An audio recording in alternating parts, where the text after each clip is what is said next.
دادو کی تحصیل خیرپور ناتھن شاہ کے سیلاب متاثرین انتظامیہ کی جانب سے امداد نہ ملنے پر نالاں ہیں۔ انہوں نے شکوہ کیا کہ بچے ٹھنڈ سے مر رہے ہیں لیکن انتظامیہ کچھ نہیں کر رہی۔ لیاقت علی کی رپورٹ میں دیکھیے۔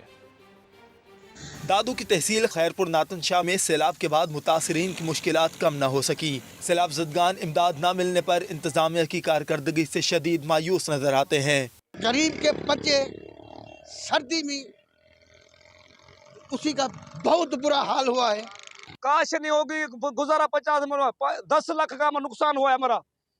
50 میں نقصان کچھ کیا ملے گا؟ کچھ بھی نہیں ملے گا۔ کچھ کیا ملتے ہیں 50 میں کچھ بھی نہیں ملتا ہے۔ کیا ملتا ہے 50 میں؟ 3 لاکھ میں تو گھر بھی نہیں بنے گا۔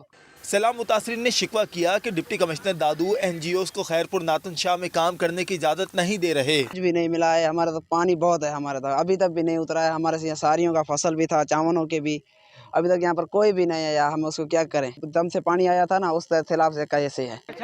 چند روز قبل بھی وزیر اعلیٰ سندھ کے دورے کے موقع پر متاثرین نے احتجاج کیا تھا۔ متاثرین نے مطالبہ کیا ہے کہ حکومت باتیں اور دعوے کرنے کے بجائے عملی کام کرے تاکہ ہم سکھ کا سانس لے سکیں۔